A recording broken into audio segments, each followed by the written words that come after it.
what's the word? It's your boy D Sick, aka the Rap Nerd, and we have a real special guest today on Rap Nerd Radio. We got producer, engineer, and artist Bhramabull. He has a ton of big name placements out here in the underground world, y'all. Rome Streets, Rick Hyde, Rico Sama, Eddie Kane, just to name a few.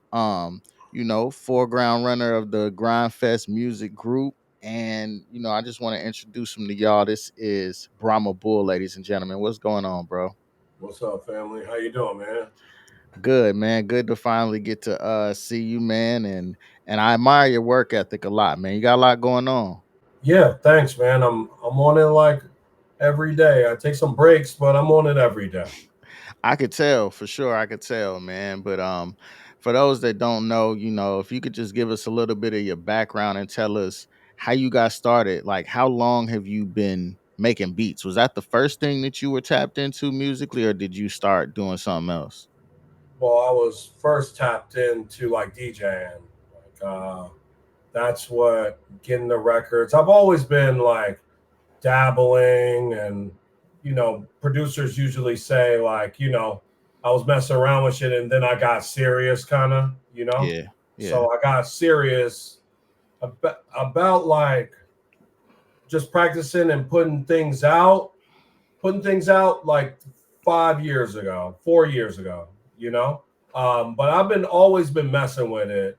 Um, I've been building, like I did the mixtapes for a second. I did the shows, promoting shows, putting underground artists on, Hmm. email blast kind of promotion stuff I was doing. I used to think I could be an A&R, you know what I'm saying? Like, That's fire. like mixtapes, you put the hottest person on there. Yeah. It's kind of like A&R. I really thought like a label was going to reach out to I me. mean, but it's like music curation though. That's an important part of the music industry right now. Right. So And I was you doing really that was. back in the day, like Yeah. SoundCloud, you know, making those playlists. So, I found my way. But always when I was doing that, I was, getting samples, digging for records. I really didn't have all the skills and equipment all the way. Hmm. And I really wasn't confident enough to be like, yo, I got beats. You know what I'm saying? I was really like the promotional aspect of everything was I was closer to getting bread, and that it was really like a make money kind of thing going on. Well, so Uh, were you like just completely direct to consumer? Like you said, you had your email blast and you would just go straight direct to consumer with it? right. I was doing it for other people. It was kind of like I was using the promotion side, and I wasn't really tapped into doing it for myself yet because my beats weren't sounding right. I didn't have the confidence enough to do that. So I went into the show pro, the email blast for other artists, $100. Like, you know what I'm saying? Hmm. And while I was doing all that, kind of finding my niche in the game, I was making beats. I was figuring out the equipment. I had MPC and all that. I was gonna say, what did you start with? It did you start right at MPC? Well, I had like a keyboard, but I had MPC 2000 XL, like the gray joint, Yeah. and that was really got me into the game. That's what I had the longest. I really didn't read the book. I just, went at it and tried to figure it out myself while I was going to school. For sure. Cause like I make beats too, man. And it's like I know that there's no better feeling than like just finding your way around the pads and just learning it, man. Right, Like me personally, I started out with FL Studio right, and that just got boring, man. It just wasn't it, man. And salute to everybody that uses it, man. A lot of the dolls do a lot of the same things if you know how to master it, but it just wasn't for me. And it's just nothing like hitting them pads, man. Like right. can you compare MPC to anything else that you've tried? Like, or it's like you've been MPC whole time? I've been like making beats with my hands, you know what I'm saying? The whole time because all my mentors did it the same way. And I know certain people look up to Knife Wonder did the whole, computer TM-808 and like stuff like that. But, I just rather use the pads and do it that way because I started on the MPC, you know what I'm saying? So, but I'm noticing that it's switching over kind of, you got to use both. I'm the type of person that uses the computer and the beat machine. Mhm. I did my whole Ableton thing for a second. That wasn't really me. But I just like crafting with like something I could turn the knobs on and stuff like that. It keeps me engaged a little more. Okay. How long would you say that you were making beats before you got really confident and was just like, oh, I'm really nice at this. Like, I really think I can take flight with this. Like 8 years, 9. So it's not an overnight thing, right? Nah. I mean, there's a lot of days. Like, why am I staying up this late? Like, why am I trying to figure this shit out? Like, then I didn't have no bass lines in my shit. Hmm. Then it was like it was too crackly. Then it was like the mixing sucked. It was like I went through all those phases while trying to get, camera promotion things together. But it was always that, like, after I was done with all that, I was still making beats on the low. Like, I had the new MPC. So it took a second. It took like a lot of like nobody knew years. You know what I'm saying? Like, Right. people knew, but it was like, you still making beats, nigga? Like, Yeah. huh? I feel you though, man, because it was a era where it seemed like being the rapper was more cool. Right, right. You had time being a rapper too? No, I did like a summer. You know what I'm saying? Like, Uh-huh. I had a summer out here in Los Angeles because I went to school out here, and I was rapping. Yeah, Yeah, but Dr. then Dre did it, and it but just then wasn't when you for but me. then also when you're making beats, sometimes you end up wanting to freestyle to your own shit. Right. I recommend that because you got to make sure it's simple enough. There's not too much going on that the rappers can keep it on a loop and it's sequenced the right way. Okay. And then if you don't mind, like, could you talk a little bit about what kind of music that you grew up with? Like, who inspired you as far as like artists and producers? Like, which sounds inspired you? And then if you also don't mind, what type of music did you hear growing up at home, like when you were a kid? Man. Like that your Um, parents used to play or something? I mean, I thought I didn't know Sade was gonna be like the it person. The way Mm, it was running in my house, the way like Alexander O'Neal and like George Duke, I was just so sick of those damn songs. You know what I'm saying? mm-hmm, And when I was transitioning from moving as a kid from Philadelphia to the Poconos, right? It's a 2 hour ride. So my mom would drive me and we would hear these same songs, R&B, kind of R&B, a lot of fusion jazz, people Bryson, George Benson, because there's a Philadelphia station called no, was it Q102 or WDAS? And it uh-huh, plays all these Philly soul records. And the radio was pretty, that was where you would hear the music before streaming and stuff. So DAS ran Grover Washington and all these songs like on repeat. mm-hmm. And that's what I kind of grew up listening to right there with my own like kind of hip hop. But that's what my mom and my dad were playing. But Philadelphia Freeway, Just Blaze Productions, Jay Mm-hmm. Z, Mm-hmm. a lot of Mob Deep, a lot of like street records and mixtapes filtered down Philadelphia. You know what I'm saying? And Yeah. they had their own Cosmic Kev and stuff like that there because I really kept it on like the mixtape scene because I live close to like a bootleg kind of Fordham Road of Philadelphia. You know what I'm saying? So me and my brother used to walk over there and try to get too hot for TV Jerry Springer shit and Yeah. mixtapes. You know what I'm saying? So that was what I was kind of like built off of. A lot of Tribe Called Quest, a lot of Jay Dilla, a lot of Tupac, Outkast, and Mm-hmm. Wu Tang. Um, Okay. so that's what I was kind of built on, like an R&B kind of, for me personally, hip hop and stuff like that. Okay, so a little bit of a gumbo of things. And it seems like you got quite the vinyl collection back there. What other genres besides hip hop do you got back there? I can see a little bit of everything back there. Well, that's those are mostly like I don't really collect like promo because I got a lot of promo because my pops was in the industry. So I got a lot of promo stuff, you know. Those are Right. old records like from the 70s, 80s. Like my pops passed down his collection to me first, you Mm-hmm. know. So a lot of it was built off of, my aunt's collection, my grandmother's collection, my dad's collection mostly. So when I moved from the East Coast here, we started to send the records back to me over here and brought some back here. So it's mostly R&B, jazz, fusion. Mm-hmm. I got some joints right here. You know, Mario Van Peebles. These are the Nice. things that I sample, like the Crusaders, jazz, fusion.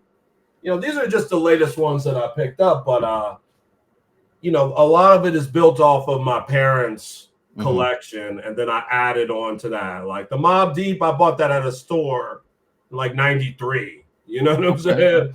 The Yeah, that's Biggie was dope. a promo. Mm-hmm. That was a promo record that OG original, but it's mostly old samples. These are soundtracks over here, and I like to build from those older records.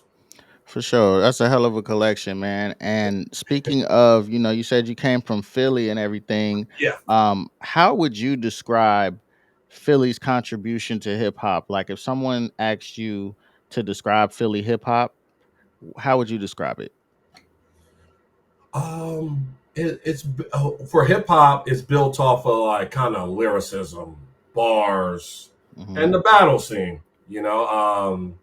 There's a lot of debate about did New York help Philly's hip hop things going on, but they kind of had the Flamers, the Meek Mills, the battle scene Yeah. way early. You know what I'm saying? They were built off of lyrics and Freeway and making the hits with Just Blaze and all that.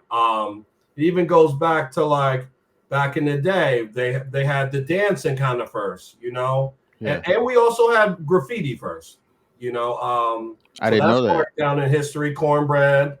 Mm. So I think the cornbread, the graffiti, the hip hop rapping kind of battle, and we had hits with the rock. There was a lot of things in style and fashion that Philly had on the hip hop side. Now, as far as like the vinyl side and like, music back in the day, they had banging studios down there, MFSB, there was a studio down there, Gamble and Huff. Hmm. They was like the Kanye West and Mustard of back in the day. They were putting out a lot of soul records that had a certain kind of shiny sound that only Philadelphia you knew they had. They kind of like branded the horns and everything coming out of that. I think it was called Sigma Sound Studios with Gamble and Huff. There's a lot of R&B and old kind of back in the day music, and a lot of like jazz came out of Philadelphia. Sun Ra and this Del Jones record, like Hmm. positive, black, uplifting kind of spiritual jazz came out of Philly. So we got a lot of history down there that like from back in the day all the way into now that we didn't need to go nowhere else to make shape. You know what I'm saying? Okay, that's dope, man. And as far as like making beats and making your way through navigating the music industry and everything, how do you feel like you found your style? Did it take you a while to find your own signature style, or like did you like bounce back and forth from different styles or Did what? I bounce? And you know what? When you trying to make bread off your craft, and Uh-huh. you try to chase like, yo, mumble rap is hot right now. This A&R I Yeah. know, send him a pack of your mumble rap beats. You know what I'm saying? Or like there was a time where everything changes in different times. Like Yeah, they like asking you snap for music and drill beats. everything. It's like Right, snap sometimes beats. you fall into trying to make what people want to hear. Yo, and I I did it a little bit. I can't front, and it just helped me Yeah, like experiment to know that that wasn't my shit. right. All That's your real. homeboy got to say is like, nah, this one's hotter. You got to have some people around you that are gonna keep it 100 with you and not be like that. Everything's hot, you know. Um, I was done chasing because I always found myself going back to the record sample and drums, like instead of trying to expand too much. And I understand versatility, but then it was like I started to make the beats that I like from my soul type shit, from records and what I thought was high. I didn't really care what anybody thought. So I Yeah, fit into the underground hip hop scene. You know what I'm saying? From all my influences, and I started to discover where the samples were from, you know? And that kind of was like, yo, I got all these records passed down to me. Like, this must be where I'm at. You know what I'm saying? Like, let me stop trying to fit in other places. Let me just do mhm, me. And that's when facts. I sort of found that niche. Yeah, man. And speaking of which, that's really how I found my niche with Rap Nerd too, because for a while I used to just talk about everything that's going on in the industry. And Right, it's like there's already too many of those type of journalists, right, and then when it's never too late to pivot, you know what I'm saying? And I made a pivot to the underground, and it's like the underground is forever, dog. right. So, it And just I feel the worked out. same way. Like it always like through the mumble rap phase. Remember that the snap phase. It's Yeah, just always. It's like the baseline for everybody trying to be creative over here, but they always got to come back. You for know, sure. and I feel like right now with everybody leaving the industry and A&Rs, the numbers kind of situation, they're coming back again. You know what I'm saying? Right. But Talk about being independent. Like, how do you feel like? Do you feel like every artist should be independent, or what's your thoughts on independent versus major? I mean, I wasted a lot of time striving and thinking that somebody was just going to scoop me the fuck up when that's just not how you should build what you're trying to do. You know what Hmm. I'm saying? Like, it's just a mindset of like, if they scoop you up, they scoop you up. But the whole bottom line is to get hot yourself Hmm. and like to learn different facets of the game. You know, I'm just discovering now, which people have told me, like, yo, CDs, tapes, vinyl, is and building your own self up, your own, rap nerd, your production, everything. You're gonna build that up, and then you get hot, people are gonna fuck with you. You know what I'm Right. saying? Hmm. And I just think that I was of course I was victim to that. I was making mixtapes, putting everybody else's shit on the mixtape. You know what I'm saying? The new Drake put that first, and then my song will be second, and maybe somebody will hear it. Like, and but that was me just for a passion. You know what I'm saying? People make playlists all the time. But as soon as I started to hone in on like, yo, let me just have tunnel vision, and the people that rock with me, I rock with them, and I'm on the hunt for the perfect collaboration. You know what I'm saying? Like, me and Rico Sama went crazy. Me and Jay Hayes go crazy.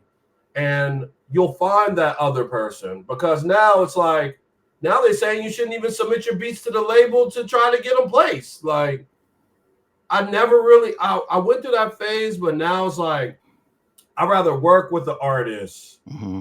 and then build that and then work with multiple artists and build that wave in there. So it took me a while, and also like a lot of time went by with me doing the promotion thing. That I'm still in the promotion game. You know what I'm saying? I decided to build that and make that the priority a little bit to learn, where it was going and having companies and people trusting me on that side while making my beats, but I couldn't be a producer and that, you know what I'm saying? So, Yeah. but that was probably like the G force messing with it. So I'm going, yo, I produce and what you need on the promo side. You know what I'm saying? Like, I'm not letting that shade my dream of being like a world renowned producer. You know what I'm saying? So, Right. um, How I, does it go for you as far as right. like payments and trying to get paid by some of these artists? Is that ever an issue, or does it always just come back on the back end so it's not a problem? Talk about that a little bit. Well, it matters where everybody is in the game. You know, Hmm. I don't really have my beats up for sale, but I do sell my beats. But if Benny the Butcher's like, "Yo, let me get 3 beats," and what am I going to tell this nigga $5,000? You know what Facts. I'm saying? Right. Like, Yeah. or like, Kanye West, let me get this beat. What, I write Yeah. him an invoice for that shit? I Right. need you, nigga. You know what I I'm know that. saying? Yeah, I know Like, there's a lot of people that got it twisted. They'll be like, "Oh, if somebody like a Kanye approached me, I'm gonna charge them $1 million," and you might lose the opportunity because some people only recognize an opportunity when there's a paycheck attached to it, and that's not correct. real. Correct. That's exactly it. And it goes into any industry. Like if you sell vacuum cleaners, you know what I'm saying? The main owner of the main vacuum cleaner says, send me a vacuum. You know what I'm saying? Okay. And he's looking to bring you in. Like that's a collaborative thing. You gonna sell it to him or you just gonna send him one of your burner ones? Or you know what I'm saying? Like you gotta see where you're trying to go. And there might be an artist that's on the come up, like, yo, Brahma, I think you the shit. I'm gonna put promotion behind it. I got an advertising, $100 a week. I really get the artwork done. I might need your help with mixing. All right, I'm not gonna charge you like my super outlandish, my regular rate. Hmm. Or if it's somebody like, yo, I freestyle, yo, and fucking I need a Brahma beat, I'm just gonna ride your wave because I know you get on blogs like that nigga's a band, 2 bands for that beat. You know what I'm saying? And sometimes Hmm. I'll make it so high that I know they ain't gonna buy it. You know what I'm saying? Because Yeah. I don't want to work with you anyway. You know what I'm Right. saying? I But feel there's that. some artists that it's like, yo, nigga, you about to give me a tape deal and all that, I'll throw you 100 to rap on my shit. You know what I'm saying? Hmm. Because they have the popularity. They already might get picked up by promotion that already costs money. You know what I'm Yeah. So you saying? got to do what you got to do at the time, like you said, Right. depending on who it is, I guess. Right. Exactly. Okay. That's dope. So like who do you feel like are some of your favorite collaborators out of your whole catalog? Because like I said, it was a very lengthy catalog of projects. I seen you drop, I think, 4 projects already this year, and Right. then you just dropping beats on there as singles over and over again. It's like there's so much music. Who are some of the favorite people that you collaborated with? Oh man. Favorite people this year? Um, I don't want to go by what just happened or recent. I'm doing the whole year. The Hmm. Rim project was fire because like some artists are like fun to work with. You know what I'm saying? I never met the nigga in my life. You know what I'm saying? Like, Hmm. and the way we worked together and the way I sent him the beats and the way he made the t-shirts after and the way he linked me up with certain people, it was just like a smooth process on that side. It doesn't really get real bad and doesn't get real difficult, but working with him was cool because he would make jokes and shit. He's got like a little kind of his pages be funny and shit. You know what I'm saying? It was really smooth. Um, Another fun, Cooliente was real fun to work with. He's just got the drive, and he did Hmm. a lot of promotion around it that I knew I was going to get. You know what I'm saying? And then he would call me like I usually make beats from like 12 to like 3 every night. He would call me and be like, "Yo, what you doing?" Like FaceTime every time, Hmm. and then I might have something in there. I press a button, and he was like, "Yo, keep going." He was really in tune with like what we could do, and he kind of pushed me to another level as far as like selling T-shirts and stuff that I had never been at. Um, Cliente Rim, that was cool. I mean, every collab has been straight every all year, but those two I really remember because I just changed a little during those. And they would Hmm. drop gems on like they've worked, Rim is with Duck Down Records, like a prized, thing going on. It was just letting me in on some of the trends that was going on, and Culiente is a little more independent when we worked, it's not as much anymore. And he was putting me on to the trends of what he was working, and it kind of helped me too. Yeah. Okay, for sure. Talk about the aesthetic that you have on a lot of your artwork. It seems very similar, and it seems like a very distinct aesthetic that you have. Talk about where that comes from and how important do you think like the actual artwork is for artists? Man, it's pretty important, man. When I work with Raz Fresco, I seen that. And he's right here. I was listening to his record, but he got the whole like Marvel shit going, right? Yeah. I like that. You know what I'm saying? Like, and then if you put them all together into one, it like makes one picture type shit. Hmm. So I wanted to do something like that. You know what I'm saying? Like, I mean, honestly, working with each person, I learned something new. That's why I like working with everybody that's different. But yeah, I just stayed with the same kind of feel of it, like a little bit dark. I like skulls. All my Rona instrumental tapes have skulls on. I always like skulls. But I like the aesthetic of the simplistic kind of look. And if I was going to shine in the underground, and I came from like a mixtape era where like everything was kind of intricate and mad covers, you know what I'm saying? A different era. Hmm. I fell into when I targeted kind of where I wanted to be and it kind of found me. I wanted to keep the kind of same aesthetic of everything, and it worked out. And there's a few designers that I just go back to for the aesthetic of each thing. So it seems like it's working out. Right. Okay. And I remember earlier you touched on the industry falling apart and going through a lot of changes. I want to get your take on this. I've noticed that a lot of the heavy hitters in the industry, including Drake, J. Cole, all of them, Kendrick, they've been releasing things through Instagram, not on DSPs. Right. Like J. Cole just recently released his audio series or podcast, whatever it is, Mm-hmm. and it seems like they're taking a different route going around labels. Right. What do you think this means for the music industry? I think it's fire, man. Like it changes every few years, and nobody knows exactly where it's going to go. You can sense where it's going to go. Hmm. Like okay, SoundCloud era. You knew they was going to put everything on the computer and on the phone. So I just think like streaming and dropping exclusive content is just how you do it now. Like Kick, you play the song on the Kick, or you play the song with the influencer through video, and I like it, man. I like anything that pushes it forward and like switches it up. You know, um, so I really think that's if that's where it's going. The way we consume music is even different. Like we're Hmm. doing five things, and you got a song playing somewhere, kind of while you're playing games, or you're riding in the car, you're not listening to every word, kind of the way things are changing. I like it. And the industry just hoping and praying that somebody scoops you up.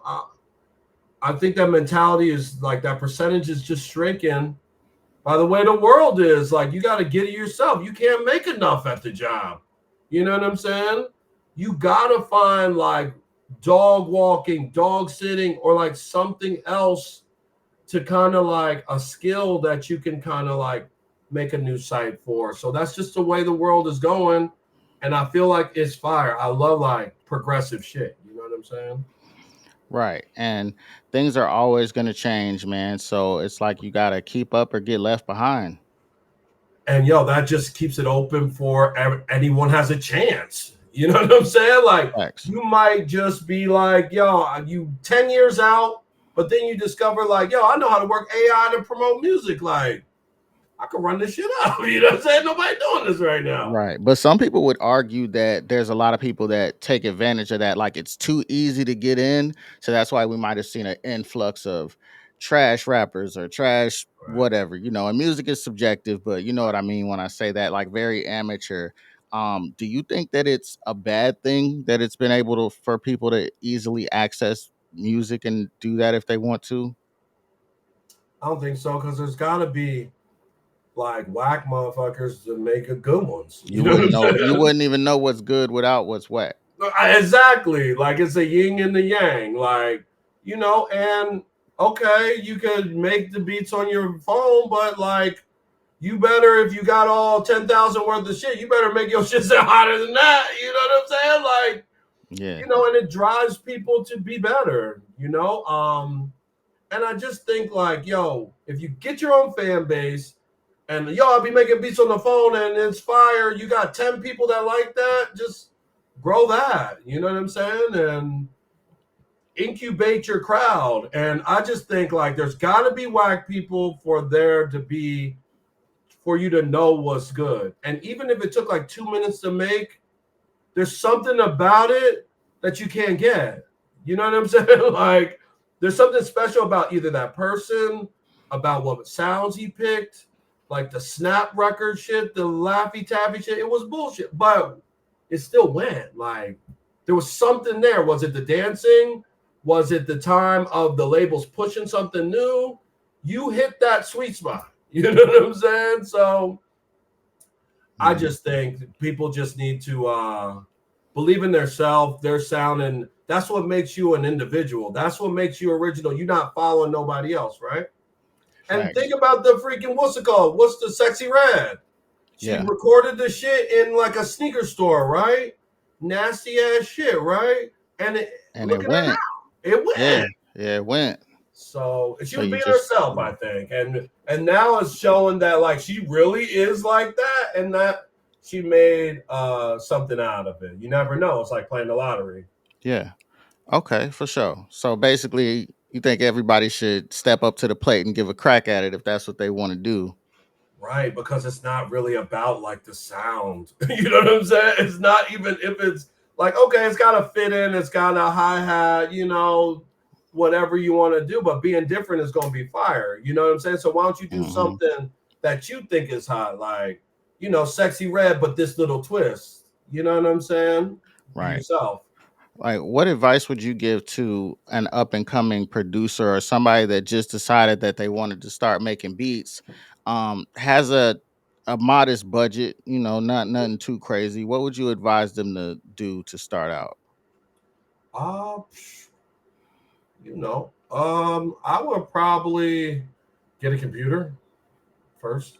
Got to You do need the that. brain of everything that's going on. And I feel like even if you take a crack at beats and you don't like it, maybe you can edit videos on there. Or like maybe you like editing other people's music to video. It's just too many options in the brain of the whole situation that you could get programs and things and figure out things from there. Like computer is a great starting point. Um, and then just try out things. Maybe you're a computer, hit the button, Fruity Loops, kind of put the chords in yourself, or maybe you need a regular keyboard and you need a mic, a regular piano and you need a mic, or you play a guitar.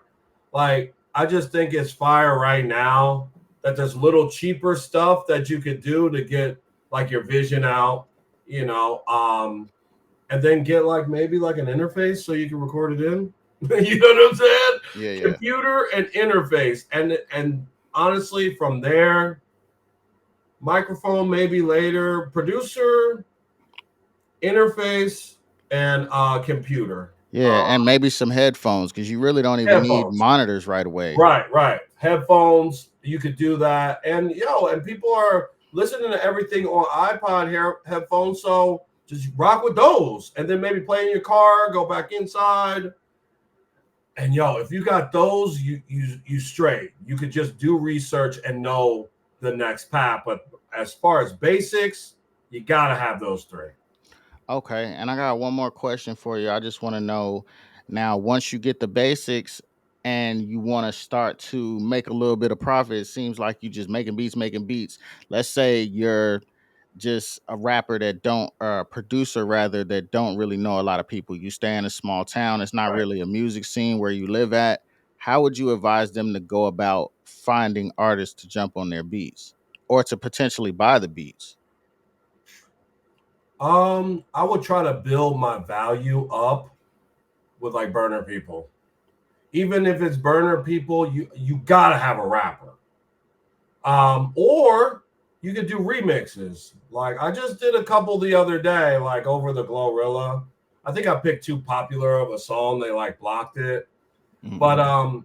find someone locally that you can work with and document that to show how you work. Like you're both showcasing who you are. If he's trying to make it, he gonna show, look, I'm with a producer and I can make this with a producer in the studio.